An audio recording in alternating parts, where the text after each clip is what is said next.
Bonjour et bienvenue à la série de webinaires de l'AEC Progrès de la pratique. Le webinaire aujourd'hui s'intitule « Site de consommation supervisée. Où en sommes-nous maintenant ?»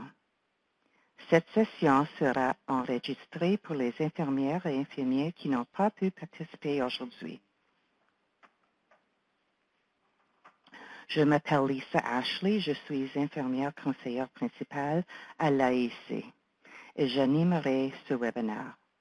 À la fin de la présentation, nous répondrons à vos questions.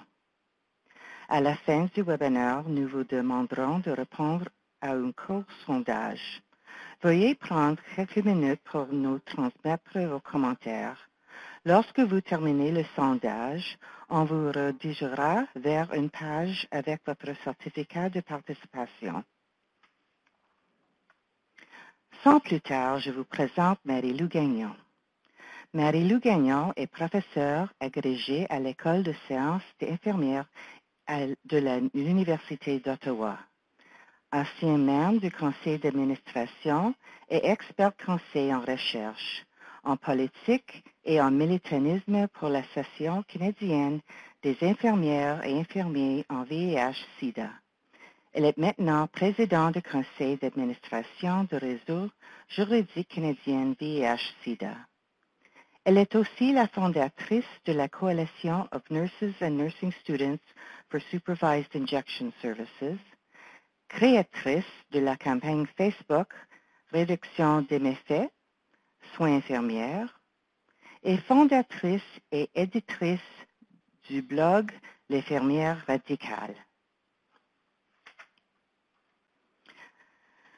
Ce webinaire est le troisième d'une série de 5 webinaires sur les tendances en matière de consommation des substances au Canada. Marie-Lou, je vous laisse la parole. Merci. Bonjour tout le monde. Il y a quand même pas mal de contenu à couvrir, là. C'est un sujet quand même assez dense.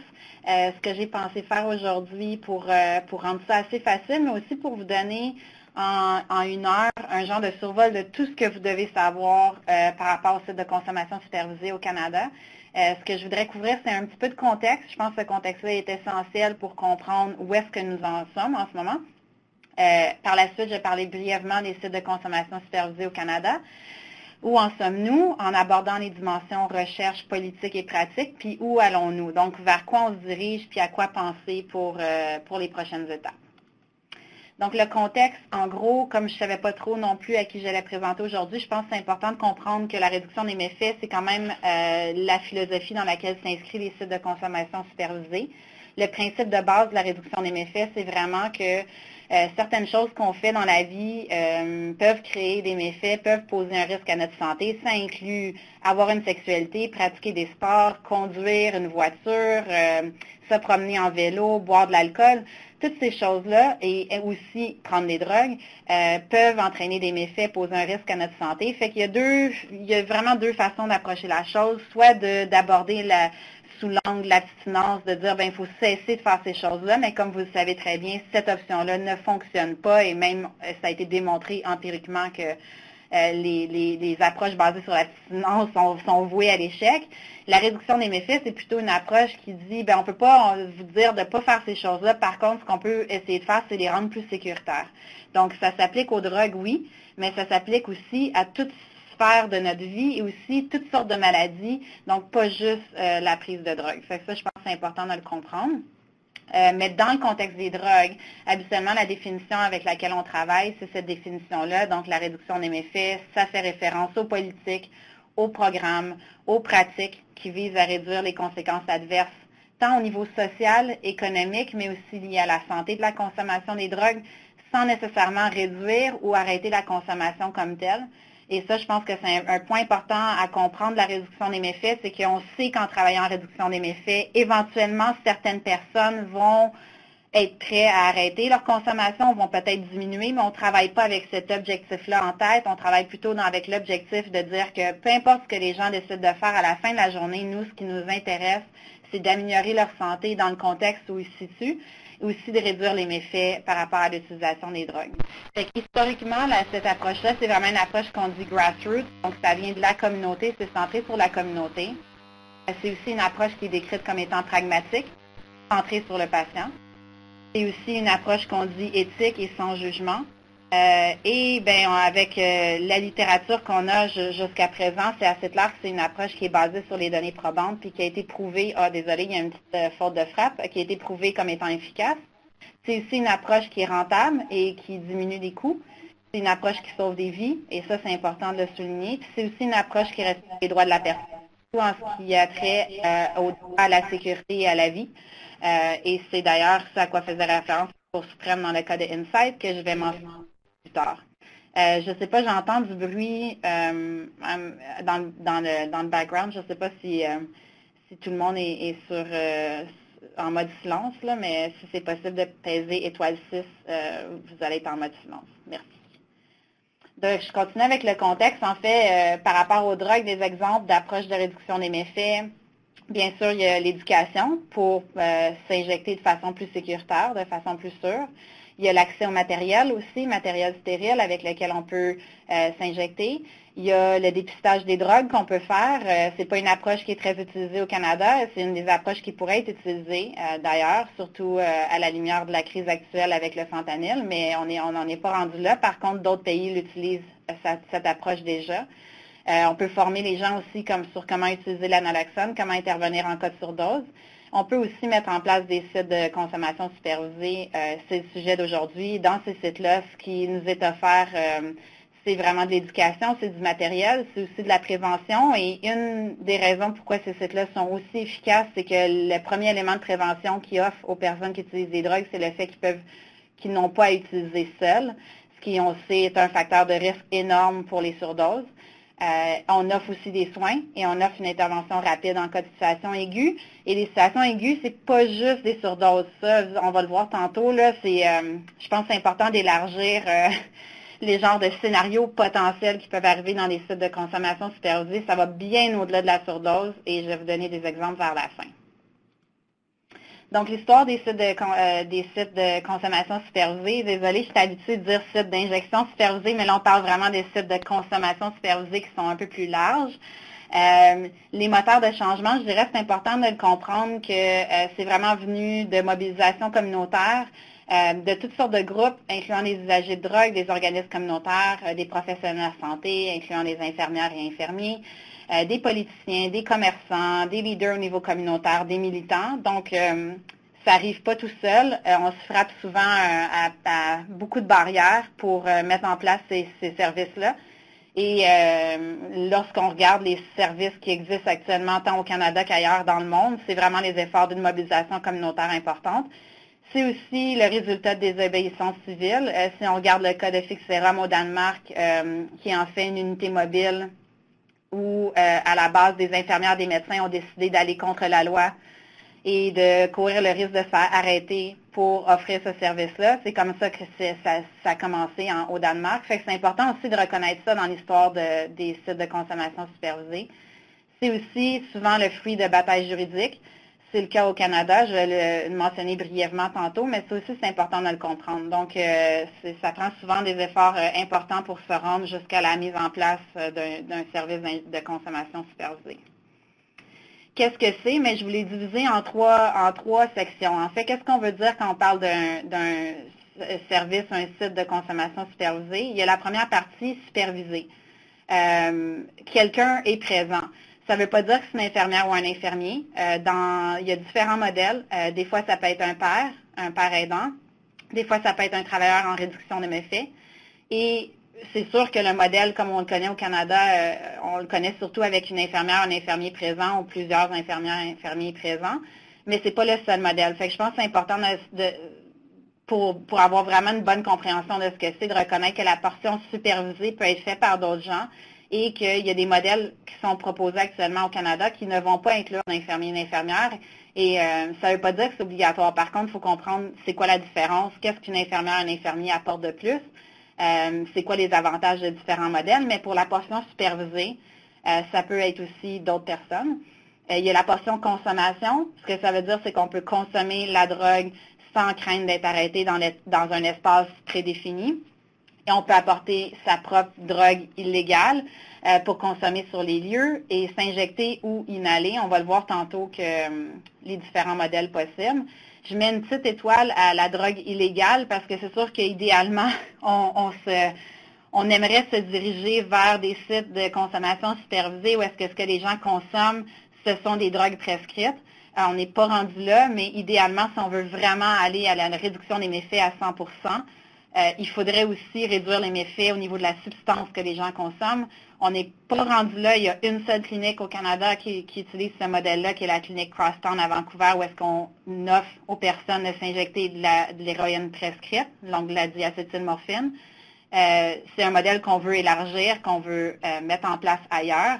Mais si on veut vraiment réduire les méfaits, on ne peut pas juste permettre aux gens de consommer de façon supervisée parce que ce qu'ils consomment, c'est ce qui cause énormément de méfaits.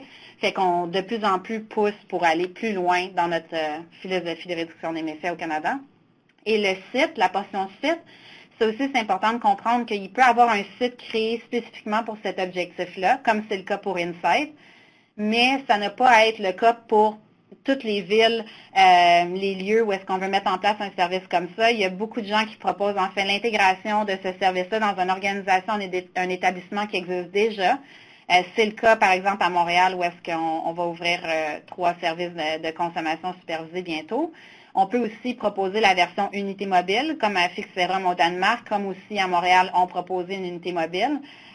Et le but, c'est vraiment pas juste d'offrir cette possibilité-là de consommer de façon supervisée dans un lieu qui est plus sécuritaire, mais c'est aussi de faire le pont avec les soins, les services et les programmes. Donc, ça va aussi au-delà de juste le geste de consommer de façon supervisée. Quand? En fait, les premiers sites de consommation supervisée ont ouvert dans les années 80-90. Ça fait quand même longtemps, plus longtemps souvent qu'on pense que ces sites-là existent. Ça a vraiment commencé en Europe, en Allemagne, dans les Pays-Bas, en Suisse. Il y en a plus de 90. Et ça, c'est tiré d'une revue systématique qui a été publiée en 2014, qui est excellente, sur les services d'injection supervisée, plus spécifiquement d'injection. Où est-ce qu'il y en a en ce moment? C'est en Australie, en Allemagne, en Norvège, Danemark, Espagne, Suisse, Pays-Bas, Luxembourg et au Canada, bien sûr. Et on est quand même très reconnu pour ça parce qu'entre autres, on a contribué énormément à la littérature sur le sujet. Au Canada, en fait, je pense que c'est bien d'avoir un peu un portrait là, de ce qui se passe actuellement. Il y a un site qui existe qui s'appelle Insight, que probablement vous avez déjà entendu parler, déjà visité, qui a été ouvert en 2003. C'est le premier site d'injection supervisée en Amérique du Nord, environ 600 visites par jour. Donc ça, c'est un site qui existe déjà et qui est présentement actif. Un autre, je dirais, c'est pas vraiment un site d'injection supervisée, c'est un service d'injection supervisée qui a été intégré dans un modèle de soins au Dr. Peter Center, qui était un centre qui est ouvert en 1997 pour les personnes vivant avec le VIH. C'est le premier établissement en son genre en Amérique du Nord. Donc, Insight est vraiment un site d'injection supervisée qui en soi, tandis que le Dr. Peter Center est un exemple parfait de ce que je mentionnais plus tôt, où à un modèle de soins, à un établissement, un centre qui existait déjà, on a intégré ce service d'injection supervisée. Donc, les gens qui viennent au centre de jour ou qui habitent sur les lieux peuvent aller s'injecter de façon supervisée en présence de l'infirmière dans cet espace-là qui est à l'intérieur du centre. Donc, ce sont les deux, en ce moment, là, les deux vraiment actifs qu'on a au Canada. Les 3 à venir vont être à Montréal, très, très, très prochainement, à Cactus, Dopamine et Spec de Rue, qui vont intégrer des services d'injection supervisés et intégrer un infirmier-infirmière pour assurer ce service-là dans déjà des organismes qui existent, des services qui existent, des liens avec la communauté qui existe déjà. Les sites qui sont en attente d'une approbation en ce moment, il y en a plusieurs à Vancouver, incluant un site pour femmes seulement, qui n'existe pas en ce moment au Canada, mais qui est, je pense, très, très nécessaire. Victoria, Surrey, Toronto, Ottawa et Montréal qui attend toujours son exemption pour une unité mobile, donc n'a pas reçu l'exemption en même temps que ces autres trois sites proposés. Donc, c'est un peu le portrait de ce qui se passe en ce moment au Canada. Pourquoi des services, des sites d'injection de consommation supervisée au Canada? Je pense que c'est important de reconnaître que, oui, l'alcool et le cannabis sont toujours les substances les plus utilisées au Canada, mais il y a quand même, on a quand même une population de gens qui s'injectent et qui inhalent des drogues qui est quand même assez importante. C'est un peu difficile d'aller chercher des chiffres exacts à ce niveau-là. J'ai été chercher une référence de 2012 qui disait qu'on a environ 100 000 personnes qui utilisent des drogues par voie injectable au Canada, mais c'est très difficile à déterminer à l'échelle nationale. On dit qu'à Vancouver, dans le Downtown Eastside, il y a environ 5 000 personnes qui utilisent des drogues par voie injectable. Puis juste pour mettre en perspective, au cours de la dernière année, de ces 5 000 personnes-là, il y en a 914 qui sont mortes d'une surdose. Fait qu'il y a vraiment une crise très, très importante là, qui frappe les utilisateurs de drogues injectables et autres en ce moment, et je vais en mentionner brièvement dans les prochaines diapos. Les substances utilisées sont l'héroïne, je mettrais entre guillemets, parce qu'il y a beaucoup de gens qui disent maintenant qu'il n'y a plus vraiment d'héroïne qui circule, que ce que les gens finissent par acheter en pensant que c'est de l'héroïne, c'est en fait autre chose, et souvent plus du fentanyl que le contraire. Donc, les opiacés aussi, la cocaïne, speedball. Dans la cocaïne aussi, on retrouve de plus en plus de fentanyl. On a d'ailleurs eu plusieurs cas rapportés dans la dernière année de personnes qui ont été en situation de surdose suite à la consommation de cocaïne. Fait que ça, c'est aussi à noter. Et beaucoup de gens quand même qui inhalent. Et en ce moment, comme vous avez pu voir dans mon portrait des sites de consommation supervisée au Canada, il n'y a pas en ce moment aucun site qui considère la portion inhalation.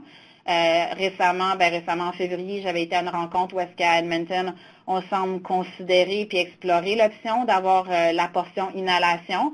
Ce qui est compliqué avec la portion inhalation, c'est souvent le fait qu'il faut, dans nos installations, avoir des dispositifs pour permettre la ventilation puis l'évacuation de la fumée. Il y a toujours aussi le risque au niveau du feu, ces choses-là. Fait que ça amène une complexité. Mais en ce moment, on n'offre pas de services de consommation supervisée au Canada par rapport à l'inhalation. C'est pas nécessairement dans les plans de ceux qui sont en attente d'une exemption non plus. Les méfaits potentiels, c'est sûr que par rapport aux gens qui utilisent des drogues et par rapport à la nécessité d'avoir des services de consommation supervisée au Canada, c'est sûr qu'on essaie de réduire les méfaits, surtout les méfaits associés à la transmission d'infections par le sang, que ce soit l'hépatite C et le VIH, surtout au niveau de l'infection de la peau, des tissus, la septicémie, qu'on sait très fréquente chez les utilisateurs de drogue, surtout par voie injectable, endocardite, embolie pulmonaire, choc anaphylactique, surdose et la mort, bien sûr, qui a été démontré au niveau des services de consommation supervisée comme étant très efficace pour prévenir les surdoses et aussi les morts reliées aux surdoses. Fait que ce sont vraiment les méfaits potentiels qu'on essaye de diminuer, en même temps qu'on offre aussi plusieurs autres services que je vais vous mentionner plus tard. Donc, l'idée aussi des services de consommation supervisée, c'est de permettre un plus grand accès aux soins pour des gens pour qui l'accès aux soins est très, très, très difficile. Pour plusieurs raisons, mauvaise expérience, mauvais traitement, refus de soins, discrimination, stigmatisation, et on en passe. Pour avoir travaillé longtemps à l'urgence, je sais comment on traite les personnes qui utilisent des drogues à l'urgence, et c'est souvent la seule porte d'accès aux soins de santé. Les gens préfèrent ne pas aller dans les hôpitaux. Il y a vraiment un bris de confiance souvent qui est à rétablir, qui prend énormément de temps à rétablir avec les gens. Et les services de consommation supervisée, c'est une chance aussi de rétablir ce lien-là, aussi de permettre l'accès aux soins de santé par le biais des professionnels de santé qui y travaillent, c'est principalement les infirmières et infirmiers, et accès au traitement aussi pour ceux qui sont prêts. Et pourquoi aussi pousser pour les services de consommation supervisée dans le contexte canadien, c'est aussi le fait qu'on fait face vraiment à une crise des surdoses, c'est du jamais vu dans toute l'histoire de notre pays. Vraiment, il y a une augmentation de 327 % depuis 2008 au Canada des surdoses. Je vous ai mis juste des chiffres, je ne veux pas les lire un après l'autre, mais je veux dire, à chaque semaine, il y a des nouvelles statistiques qui nous démontrent que c'est pire que jamais. Il n'y a aucun signe d'amélioration. Même, je dirais que ça ne va qu'en s'empirant. En ce moment, en Colombie-Britannique, il y a 4 personnes qui meurent chaque jour d'une surdose. Et ça, c'est malgré toute l'offre de services qu'on sait qui est présente en Colombie-Britannique comparativement aux autres provinces. En Ontario, on estime que c'est 2 personnes qui meurent chaque jour. La semaine dernière, à Ottawa, on a été frappé par une vague de surdoses vraiment très, très importante. Il n'y a pas une province vraiment qui est à l'abri en ce moment. Ça a définitivement commencé très fort à Vancouver, mais ça s'en vient et ça va affecter vraiment l'ensemble du pays. Donc, il y a définitivement une nécessité pour pousser pour ces services-là, qui font partie de la solution, mais qui ne sont pas toute la solution, mais qui font partie de la solution. En réponse justement à la crise des surdoses qui a frappé Vancouver vraiment de plein fouet, on a vu l'apparition de sites d'injection supervisée pop-up qu'on appelle, qui ouvraient dans les ruelles. J'ai d'ailleurs passé une fin de semaine à faire du bénévolat avec une équipe là-bas dans un des sites qui a été vraiment ouvert de façon illégale à ce moment-là. Et depuis 2016, après que le ministre de la Santé en Colombie-Britannique ait visité un des sites puis ait reconnu aussi l'importance de ce site-là, le rôle qu'il joue dans la prévention des surdoses, il a vraiment donné feu vert à l'ouverture de plusieurs sites comme ça, qui sont vraiment gérés par des bénévoles, par des gens qui sont formés pour administrer de l'analoxone et intervenir en situation de surdose. Puis en ce moment, on compte environ 20 sites là, en Colombie-Britannique qu'on appelle des sites de prévention de surdose, qui n'ont pas d'exemption comme telle, que les policiers savent qu'ils existent et que tout le monde accepte que finalement ils font partie de la solution, puis qui vraiment roulent à plein régime. Là. Et d'ailleurs, la semaine dernière, on rapportait, on voit là, sur Twitter là, les gens qui travaillent dans ce site-là rapporter des statistiques quotidiennes, puis c'est énorme à quel point ces sites-là sont utilisés. Puis moi, ce que j'ai eu la chance de voir lorsque j'y étais physiquement, c'est de voir aussi les raisons pourquoi les gens utilisent ces sites-là plutôt que Insight, par exemple, qui est juste à un coin de rue. Puis une des raisons, c'est parce que les gens veulent fumer. Ils veulent utiliser leur drogue par inhalation, ce qu'ils ne peuvent pas faire à Insight. Souvent, les gens veulent aussi, ils ont besoin d'aide pour s'injecter. Et on ne peut pas recevoir d'aide pour s'injecter à Insight. Les gens veulent partager leur drogue et ils ne peuvent pas partager leur drogue à Insight. Fait que c'est souvent aussi, ces sites-là répondent à un besoin au niveau de la communauté que Insight ne peut pas répondre parce qu'ils ont mis en place aussi des politiques strictes en matière de, justement, d'injection, de partage de drogue. Ils n'ont pas les dispositifs en place pour fumer. Et tout ça fait en sorte que Insight rejoint vraiment un petit pourcentage de la population dans Insight et pas toute la population. Fait que ces sites-là répondent à un besoin définitivement. Au niveau de la recherche, je pensais vous donner juste un survol, vraiment les grandes lignes de ce que la recherche nous montre jusqu'à présent. Les sources, je ne vous ai pas mis toute la liste des références, là, mais c'est surtout ce que j'ai utilisé, c'est une revue systématique que j'ai mentionnée tantôt, qui en fait, je ne sais pas pourquoi j'ai mis 2016, mais c'est supposé être 2014, désolé, là, je vois des petites fautes ici et là, mais il n'y en a pas tant que ça, mais à date, j'en ai trouvé 2. Et ce qui est intéressant dans la revue systématique qui a été faite sur les sites d'injection, ça c'est vraiment juste sur les injections supervisées, c'est qu'il y a 68% des articles qui provenaient de Vancouver. Fait que le Canada est vraiment un gros producteur de données empiriques sur la question. On est vraiment reconnu à l'échelle vraiment internationale comme étant le pays où on a documenté le plus au niveau empirique, scientifique, les effets positifs de ces services-là. Donc, on a définitivement l'expertise en termes de recherche dans le pays. Il y a aussi une recension des écrits sur l'efficacité des sites d'injection supervisée qui avait été fait par le Ontario HIV Treatment Network, OHTN, qui est très, très intéressante aussi, que j'ai utilisée. Et j'ai aussi utilisé plein d'articles. Et là, c'est vraiment une sélection, là, parce qu'il y en a beaucoup sur le sujet. Ce que j'ai fait, en fait, j'ai vraiment juste fait un résumé. Fait que si vous n'avez pas, justement, comme je suis certaine que vous n'avez pas le temps de faire une recension des écrits vous-même ou de tout lire la littérature, je vous ai comme vraiment identifier toutes les grandes idées clés pour vous faire un petit survol avant de passer aux aspects plus politiques et pratiques. Fait que ce qu'on sait de la recherche, c'est que le profil des usagers habituellement de ces sites-là, puis ça c'est vraiment tiré de la revue systématique, c'est que c'est souvent des hommes entre 30 et 35 ans qui démontrent un niveau d'insécurité au niveau du logement ou qui sont sans abri, avec une historique d'emprisonnement, donc d'avoir servi plusieurs sentences en prison ou mais d'avoir un passé criminel, d'avoir aussi fait du travail du sexe. Les drogues consommées habituellement, vous les voyez là en termes d'importance, l'héroïne, la cocaïne, les opiacés, amphétamines. C'est souvent des gens qui ont fait plus de surdoses, qui s'injectent plus fréquemment, qui vont aussi utiliser ces sites-là. Et là, vous voyez la prévalence de l'hépatite C et du VIH. Au niveau de l'hépatite C, je vous ai mis la prévalence dans la revue systématique. On parlait 80% des usagers de ce site-là habituellement ont l'hépatite C. Et ça colle bien avec la statistique de Vancouver, qui est celle-là que vous avez en dessous de Wood et collègues de 2005, et eux autres évalués à 87,6. Habituellement, ça tourne autour de ça. Donc, c'est une population qui a aussi des besoins en matière d'hépatite C très, très importants. Au niveau du VIH, ce qu'on documente au niveau de la revue systématique, c'était entre 2 et 30 %. Quand on regarde à Vancouver, Tyndall et ses collègues avaient rapporté que c'était autour de 17 %. Donc, c'est aussi des gens qui ont des problèmes de santé très, très complexes. Fait que quand on parle de soins infirmiers en service d'injection supervisée ou de consommation supervisée, ça va au-delà de la consommation de drogue. C'est souvent des gens qui ont des problèmes de santé très complexes, aussi des problèmes de santé mentale très complexes, des problèmes au niveau psychosocial aussi qui demandent une attention particulière avec une bonne maîtrise des ressources qui existent dans la communauté. Donc, c'est vraiment une clientèle très complexe au niveau des soins infirmiers là, qui va bien au-delà de la consommation supervisée. Là. Souvent, malheureusement, on a tendance à réduire à ça, là, mais ça va tellement au-delà de ça. Donc, au niveau des comportements, ce qu'on sait de la recherche, c'est que les sites d'injection supervisée ont tendance à réduire le partage et la réutilisation de seringues. Aussi, beaucoup moins d'injections dans les lieux publics. Plus d'injections qu'on appelle plus sûres, donc sécuritaires, avec l'utilisation de matériel stérile. Ce qui est aussi intéressant, ce qu'on retrouve au niveau de la recherche, c'est que les gens ont tendance à aussi utiliser plus le condom.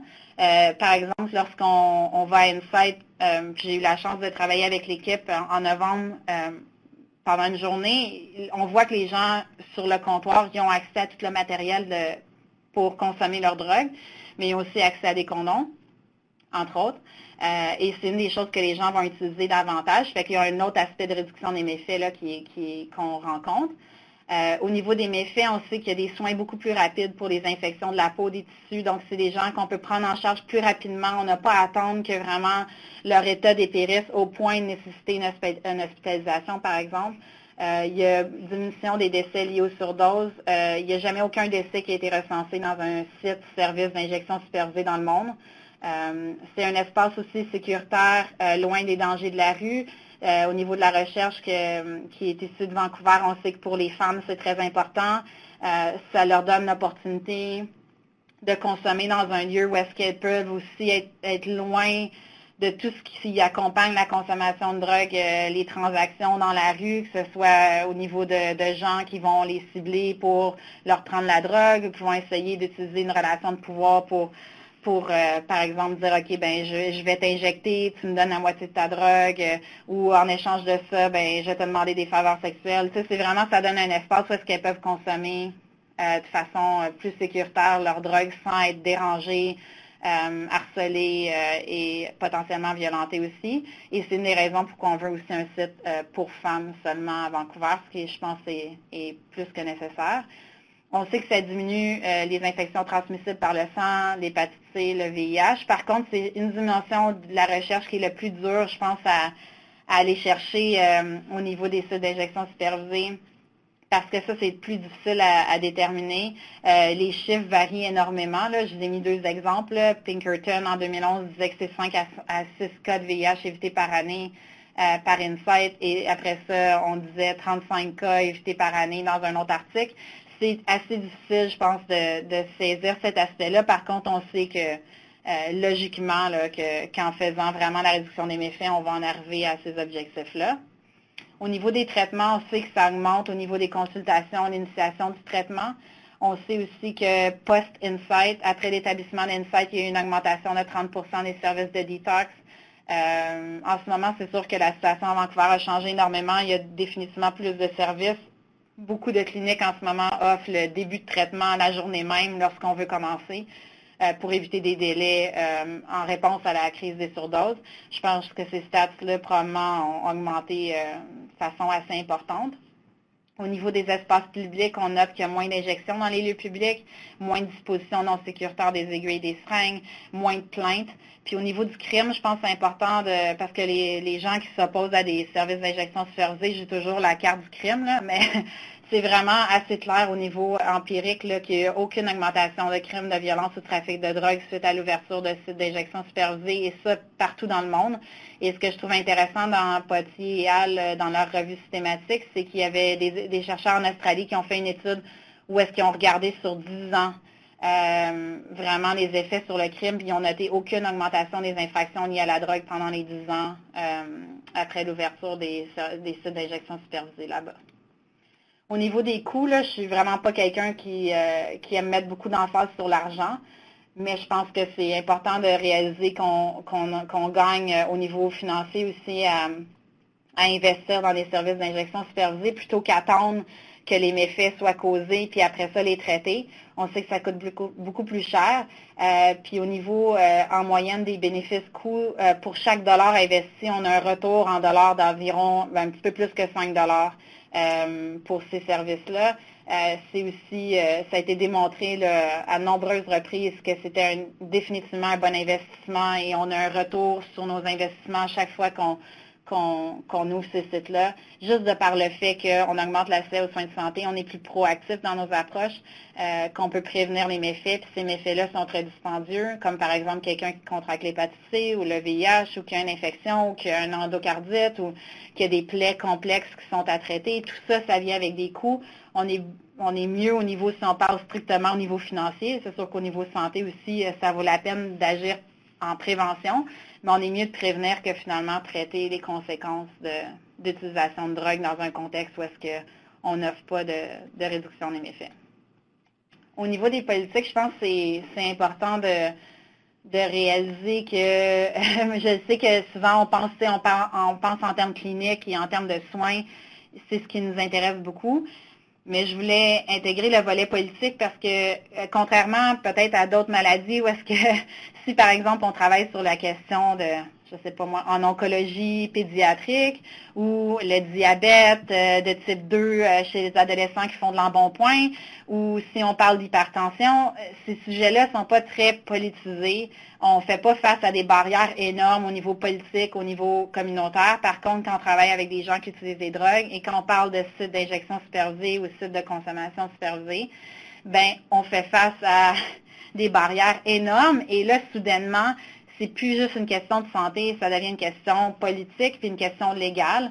Fait que si ça vous intéresse comme infirmière et infirmier, c'est hyper important de comprendre le contexte politique et aussi les politiques, en parlant des lois puis des politiques qui vraiment structurent l'offre de services de soins de santé au pays, aussi au niveau provincial, parce que c'est ça qui va déterminer finalement si quelqu'un qui utilise des drogues peut avoir accès à ce genre de service-là ou non. C'est souvent plus ce contexte-là que juste du point de vue santé. Fait que c'est très important de l'aborder quand même puis de comprendre ce contexte-là. Sans aller trop dans les détails de l'historique, mais je pense que c'est important de comprendre qu'en 87, on a eu une première stratégie nationale en matière de drogue au Canada. Il y a eu une deuxième version qui a été faite en 92, et c'est là qu'on a inclus le pilier réduction des méfaits. Fait qu'au niveau national, dès 92, on avait comme un des piliers vraiment la réduction des méfaits. Fait que on était déjà quand même un pays reconnu pour être vraiment un leader là, dans la matière. Et en 96, il y a la loi réglementant certaines drogues et autres substances qui a été créée. Et là-dedans, il y a eu la section 56 qui ouvre la possibilité au ministre de la Santé d'accorder une exemption à des fins médicales et scientifiques. Et ça, c'est important de comprendre parce que encore jusqu'à ce jour, on est en 2017, cette section-là, 56, c'est ce qui fait en sorte qu'on peut faire une demande d'exemption pour ouvrir un service de consommation supervisé au Canada. Fait que c'est important de comprendre d'où ça vient et parce que c'est en ce moment la plus grosse barrière à offrir ce service-là au pays, c'est cette structure-là avec laquelle on doit travailler. Et ça, je vais vous en donner un peu plus de détails au fur et à mesure qu'on avance dans cette section-là, mais je pense que c'est important de le comprendre parce que si c'était pas de ça, si ça avait peut-être pensé autrement, si, par exemple, les drogues n'étaient pas criminalisées, mais ça, on est loin de là, mais exemple que ce ne serait pas, on n'aurait pas autant de barrières à offrir ce service-là. Fait que c'est une des choses avec lesquelles on travaille encore aujourd'hui, c'est cette fameuse section 56-là qui permet au ministre de la Santé au fédéral d'accorder cette exemption-là à des fins médicales et scientifiques. En 90, survient une crise de surdose à Vancouver. Rien d'aussi grave que ce qu'on voit en ce moment, mais assez grave pour mobiliser vraiment toutes sortes de groupes autour de cette question-là. Vancouver développe un plan d'action qui inclut la réduction des méfaits comme un des piliers de son plan d'action. Si vous voulez voir un documentaire qui explique très, très bien ce qui s'est passé à ce moment-là, ça s'appelle Fix. C'est toute l'histoire de ce qui s'est passé à ce moment-là jusqu'au moment où Insight a ouvert. Toujours au début des années 2000, ça se passe toujours bien au Canada. La réduction des méfaits est toujours une de nos priorités. Et Insight ouvre en 2003 suite à une exemption sous la section 56 que je mentionnais tantôt pour 3 ans. Et là, les choses changent parce qu'en 2006, le gouvernement conservateur est élu. À ce moment-là, Tony Clement accorde une exemption à Insight de 15 mois. En 2007, on voit rapidement là, les choses débouler. Là. En 2007, on introduit ce qu'on va appeler la stratégie nationale anti-drogue. Donc, on sent vraiment que le but est prohibitionniste, vraiment très pro-intervention policière, tough on crime, donc dur sur le crime. On retire la réduction des méfaits de notre stratégie nationale et on devient vraiment un des plus grands opposants à la réduction des méfaits sur la scène internationale, très vocal sur la question. Et c'est à ce moment-là vraiment que, autour de ce moment-là, Insight, pour rester ouvert, se tourne vers la Cour suprême de la Colombie-Britannique et le juge décide qu'Insight doit rester ouvert. Suite à ça, le ministre fédéral accorde une extension d'un autre 6 mois et la Cour suprême de la Colombie-Britannique, en 2008, finit par dire que finalement, Insight doit rester ouvert, que c'est vraiment une question de la charte. Dans la charte des droits et libertés, il y a le droit à la vie, à la liberté et à la sécurité. Et c'est aussi de reconnaître que Colombie-Britannique a son autorité en matière de soins de santé et peut maintenir Insight ouvert. Et suite à ce moment-là, le fédéral étant pas très content de la décision, va amener cette décision-là à la Cour suprême du Canada pour que la Cour suprême se penche sur la question. Le 30 septembre 2011, les 9 juges tranchent en faveur d'Insight à l'unanimité. Ils disent qu'en fait, la fermeture d'Insight porterait atteinte à la charte et que leur décision est établie. Ils établissent 5 critères et on demande au fédéral, en fait, de développer un cadre juridique pour permettre l'offre de ces services-là au niveau du Canada, mais pour s'assurer aussi qu'il y a un certain cadre juridique pour encadrer la chose, qu'il y a une certaine structure. Et toujours, le gouvernement conservateur introduit un projet de loi à ce moment-là qui s'appelle C-65. Ça, on se retrouve en 2013, qui va devenir le projet de loi C-2. Et le projet de loi C-2, en fait, était le fameux cadre juridique qui avait demandé à la Cour suprême, que la Cour suprême avait demandé au gouvernement de développer. Mais si vous mettez dans la peau d'un gouvernement conservateur qui ne veut pas voir ces services-là introduits à l'échelle nationale, qui en fait a pris une position très claire contre la réduction des méfaits, bien, ce qu'ils ont fait, c'est qu'ils ont développé un cadre juridique où finalement l'obtention d'une exemption serait quasi impossible. Et ça, c'est le projet de loi C-2 qui finalement a été approuvé en 2015, au cours de l'hiver 2015. Et suite à ça, les libéraux ont été élus la même année, à l'automne. Et depuis l'élection des libéraux, je ne dis pas que tout est beau et tout est rose. Il y a définitivement une plus grande ouverture. Par contre, les choses avancent pas très rapidement. Mais ce qu'on a vu en décembre 2016, c'est l'introduction d'une nouvelle stratégie nationale sur les drogues et autres substances qui inclut à nouveau la réduction des méfaits. Donc, je sais qu'il y a beaucoup de gens qui ont célébré énormément cette nouvelle introduction-là de la stratégie nationale, mais si vous comprenez bien l'historique du Canada, où est-ce qu'on en était avant l'élection d'un gouvernement conservateur au fédéral, ce que cette nouvelle stratégie-là fait, en fait, c'est nous ramener à il y a 10 ans. Donc, on était exactement à la même endroit il y a 10 ans. Là, donc, c'est pas nécessairement une innovation, là, puis un changement majeur, ça nous ramène finalement à l'époque pré-conservateur où on reconnaissait la réduction des méfaits comme étant un de nos piliers à l'échelle nationale. Fait que ça, je pense que c'est important de comprendre parce que quand on s'intéresse à cette question-là, finalement, même si on reconnaît comme infirmière ou infirmier que les sites de consommation supervisée, ce sont des soins de santé, il reste on gère dans cet espace-là des drogues qui sont considérées illégales et à cause de ça, ça nous prend une exemption. Si on n'a pas l'exemption pour opérer un site de consommation supervisée, finalement, tout le monde qui travaille dans ce site-là, dans ce service-là, peut aussi faire l'objet de poursuites aux criminels parce qu'il devient automatiquement complice d'activités criminelles de par le fait que les drogues sont illégales. Fait que pour avoir une exemption, quand on travaillait avec le projet de loi C2, qui est toujours en place en ce moment, je dois dire, il fallait rencontrer 26 critères, incluant une consultation publique, pour finalement faire la demande d'une exemption auprès du ministre de la Santé au fédéral, qui une fois le dossier examiné, pouvait nous donner une exemption de un an seulement. Et sans nécessairement, si par exemple cette exemption-là était pas allouée, ben, on n'avait pas à donner de justification.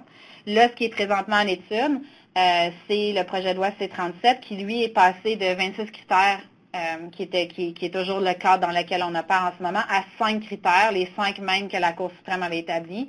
Et là, ben, on est dans le processus de ça en ce moment. Il y a beaucoup quand même de critiques par rapport à ces 5 critères-là. Je ne vais pas tomber dans les détails de ça. J'aimerais bien garder le temps qui nous reste pour parler de l'aspect pratique.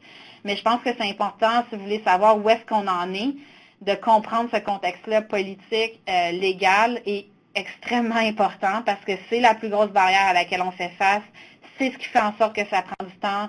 C'est ce qui fait en sorte qu'on attend toujours pour des exemptions, pour plusieurs sites, que ça fait longtemps qu'on attend.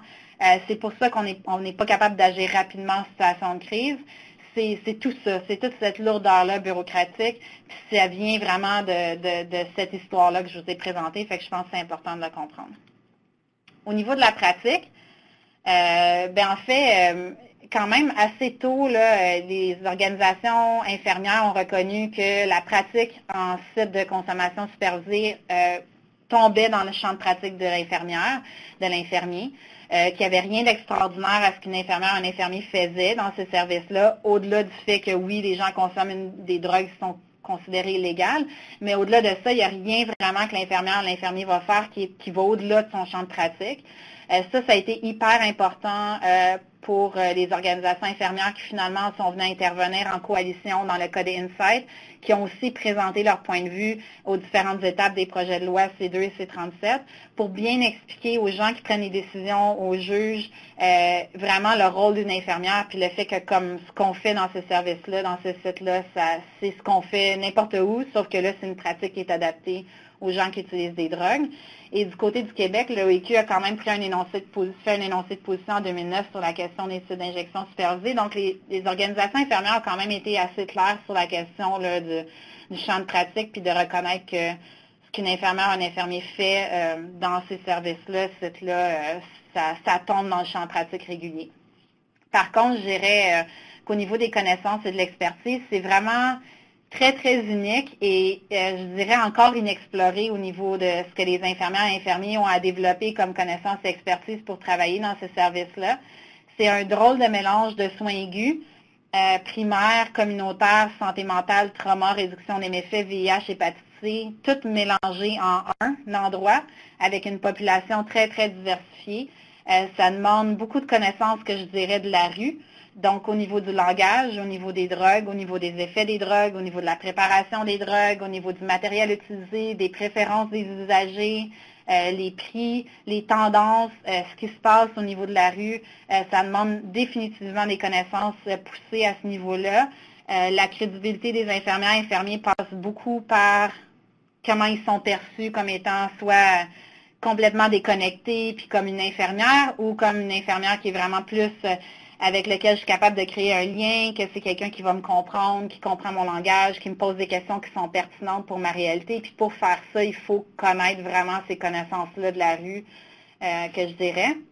Ça demande nécessairement une expérience aussi, surtout avec la population qui est ciblée par ces services-là. Ça va jouer beaucoup sur la confiance, la communication, la personnalité. Et il y a quand même au niveau empirique, il y a quand même des données empiriques qui nous montrent que tant au niveau quantitatif que qualitatif, que par moment, l'infirmière ou l'infirmier peut devenir une barrière à l'accès à ce service-là selon la personnalité, selon l'expérience, les connaissances de la rue, ses compétences.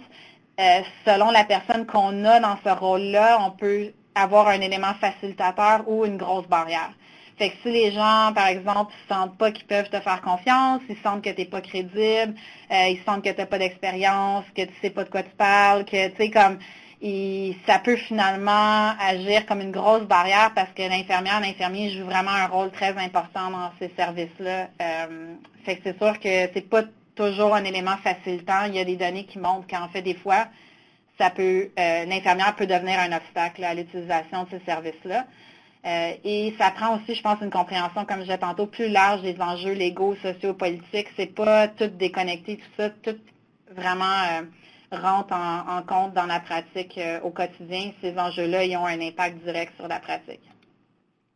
Et en fait, un cadre qui a été développé pour la pratique infirmière à Insight, je vous montre juste la photo, mais c'est vraiment l'idée du soin centré sur le patient.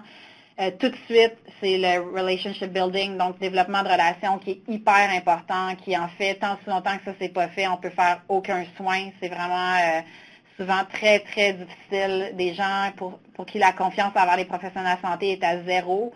Des gens même qui ont des fois vécu de l'abus, des situations vraiment très difficiles avec des professionnels de santé ou le système en général ou l'État en général. Une fois que cette relation-là, on la travaille, des fois, il faut la travailler pendant longtemps avant même de pouvoir faire des soins. Là, on peut passer vraiment aux étapes de soins primaires, la réduction des méfaits, promotion de la santé. Beaucoup de travail en partenariat, beaucoup de travail au niveau de référer les gens vers d'autres services aussi. Et ça, la façon que je décrirais les soins infirmiers vraiment au niveau du quotidien, ça ressemble pas mal à ça. Je vous ai fait un exemple, une liste là, vraiment assez simple, mais je pense qu'il montre bien la complexité des soins. Donc, ça peut aller vraiment de la prévention des surdoses. Puis je dirais que les surdoses, c'est pas juste d'agir lorsque ça arrive, mais les infirmières jouent un rôle énorme dans la prévention. C'est-à-dire identifier les gens qui sont à risque d'en faire une surdose. Par exemple, lorsque j'étais à Insight en novembre, on a identifié un jeune homme qui était quand même très jeune vingtaine, là, qui venait tout juste d'être relâché de prison parce qu'il portait les vêtements qu'on donne aux gens lorsqu'ils sont relâchés. Puis l'infirmière, l'ayant reconnu, le connaissant déjà, puis en voyant ses vêtements, tout de suite, elle a dit non, j'ai dit, qu'est-ce qui se passe? Elle a dit, non seulement je le connais, non seulement je sais qu'il est à risque de faire une surdose parce qu'il en a fait dans le passé, mais aussi, regarde qu'est-ce qu'il porte. Je dis, mais moi, je savais pas, là, parce que je savais pas, je travaille pas là. Mais elle m'a dit, ce qu'il porte, c'est les vêtements qu'on donne aux personnes lorsqu'ils sont relâchés de prison. Puis on sait que les gens qui sortent de prison sont beaucoup plus à risque de faire des surdoses. Fait que tout de suite, elle est allée le voir, puis elle a fait un travail de prévention. Justement, d'éducation, dire qu'est-ce que tu es en train de prendre, mais d'une façon vraiment hyper bien, là, pas menaçante du tout, mais tout un travail de prévention pour éviter une surdose. Lorsque les surdoses arrivent, c'est sûr que les infirmières et infirmiers agissent pour la gérer. Ce que ça veut dire, c'est gérer les voies respiratoires, au niveau de la réanimation également, administrer de l'analoxone, puis monitoring sur place. Ce qui surprend souvent les gens, c'est de se rendre compte qu'il y a finalement, du pourcentage de gens qui vont avoir une surdose, par exemple, à Insight, il y a vraiment quand même un petit pourcentage qui vont se rendre à l'urgence. Fait que les infirmières à Insight, en prenant l'exemple d'Insight, gèrent beaucoup de surdoses sur place, sans avoir des moniteurs cardiaques, sans avoir des lits, là. Ils font beaucoup de gestion sur place des surdoses, puis les gens finissent par se lever éventuellement puis partir. Mais ils se rendent pas à l'hôpital. J'ai réussi à trouver des données de 2008 qui disaient sur les surdoses qui nécessitaient un appel 911, c'était 453 sur 1000 surdoses. Puis je peux dire quand même que la journée où j'ai été, qu'il y a quand même un très petit nombre de gens, on en a vu 15. Je pense que c'était peut-être 2 ou 3 où est-ce que les gens ont quitté en ambulance. Fait que c'est au niveau de la complexité, tout ça, je disais, c'était comme un joyeux mélange de soins aigus et toutes sortes d'autres approches de soins parce qu'il faut être très confortable pour gérer ces situations-là. Les gens ne veulent pas aller à l'hôpital. Et si des fois tu appelles 911 trop vite, ça peut entraîner un bris de confiance parce que les gens ne voudront plus venir s'injecter dans ton site ou dans ton service parce que tu les exposes à un risque d'aller à l'hôpital trop rapidement, puis tu les envoies à l'hôpital trop rapidement, puis ils ne veulent pas vivre ça. Fait que ça demande beaucoup, beaucoup d'évaluation, puis de connaissances justement, puis de jugement clinique, puis comprendre la communauté, puis pourquoi les envoyer trop tôt à l'hôpital ou trop vite, ça serait même potentiellement un bris de confiance, un bris au niveau de la relation. Beaucoup de travail au niveau de l'éducation sur les pratiques d'injection plus sûres. prise en charge des infections, beaucoup de soins de plaie, énormément de soins de plaie et de soins de pied, dépistage, évaluation physique, mentale complexe, gestion de crise, que ce soit au niveau de gens qui viennent juste de subir une agression sexuelle ou une agression physique, des gens qui vont en rentrer à pied après s'être fait poignarder, par exemple. Ça arrive. Beaucoup de counseling, soutien psychosocial, de l'aide pour les transports aux services de santé sociaux, puis beaucoup de référés vers d'autres services. Plus j'ai mis une liste, là, que ce soit clinique communautaire, counseling, services de détox, le logement, le traitement, mais beaucoup des actions des infirmières sont aussi de référer vers les services appropriés. Donc, où est-ce qu'on s'en va? Je pense que je suis bonne dans mon temps. Je dirais au niveau de la recherche, c'est pas vraiment là, je pense qu'il faut faire le plus de travail. Là, on a quand même au Canada produit énormément de recherche, on continue à en produire. Au niveau des politiques, je dirais, c'est où est-ce qu'il faut travailler beaucoup. Je pense qu'en ce moment, au niveau de la réduction des méfaits, justement la coalition des infirmières pour les sites d'injection supervisée, on a développé un énoncé de position qui dit en fait que pour s'injecter de façon plus sûre, il faut avoir 3 composantes. Il faut savoir comment s'injecter. Puis ça, je pense qu'on en est rendu là avec nos connaissances. On fait ça quand même assez bien. Il faut avoir le bon équipement, les bonnes connaissances. Il faut s'injecter dans des endroits sécuritaires comme des sites d'injection supervisés. Mais c'est ce qu'on s'injecte finalement, c'est ce qu'on consomme, c'est les drogues qu'on consomme qui sont jamais sécuritaires finalement. Fait que je pense que là, on en est vraiment à se mobiliser au Canada pour pousser vers la décriminalisation. C'est vraiment la grosse barrière aux soins de santé. C'est aussi ce qui fait en sorte que c'est si dur d'avoir une exemption, c'est si dur de mettre en place un service de consommation supervisée. Puis c'est aussi ce qui fait en sorte que les drogues que les gens doivent prendre sont des drogues issues de la rue, produites de façon illégale dans des marchés vraiment underground, où est-ce que la qualité, on ne sait pas trop, puis ce que les gens finalement finissent par inhaler ou s'injecter, ils ne sauront jamais. Fait que c'est où est-ce qu'on en est, je pense, de plus en plus dans cette réflexion-là. Le financement est vraiment un gros problème, je dirais. Ça, c'est très difficile à obtenir. Le financement se passe au niveau provincial, l'exemption se donne au niveau fédéral.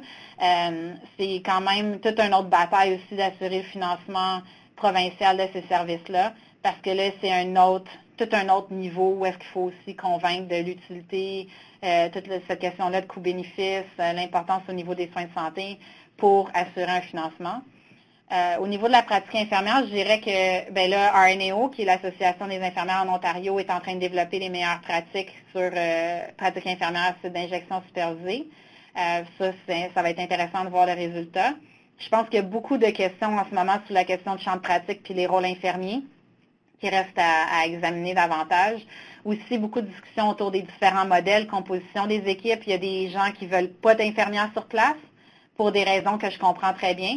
Mais je pense que ça va être à nous, infirmières et infirmiers, aussi d'expliquer aux gens ce qu'on peut apporter, de la façon dont on peut travailler avec les gens, parce qu'il y a de plus en plus de gens aussi qui questionnent la présence de gens de l'équipe médicale sur place, puis qui en fait qui pensent que ça devrait être géré par des gens qui utilisent des drogues, par des pairs, par des travailleurs en réduction des méfaits.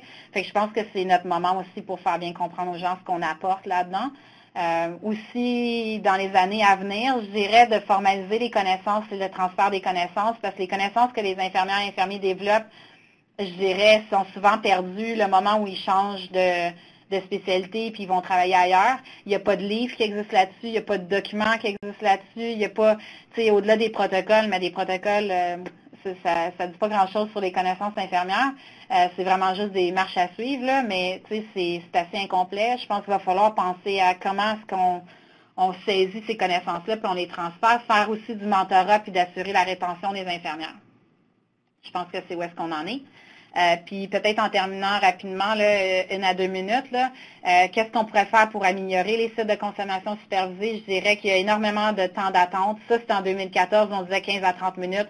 Je vous dirais qu'aujourd'hui, c'est encore plus longtemps que ça. Par exemple, à Insight, les gens peuvent attendre 60 minutes pour s'injecter. Les gens ne veulent pas attendre, ce qui donne des situations comme par exemple des surdoses dans la salle d'attente. Les gens quittent, ils ne veulent pas attendre. C'est pas ouvert 24 heures. Insight, depuis l'automne, sont ouverts 24 heures lorsque la journée, les 3 jours, 2 à 3 jours après que le chèque d'assistance sociale est rentré. Mais sinon, en temps normal, c'est pas ouvert 24 heures.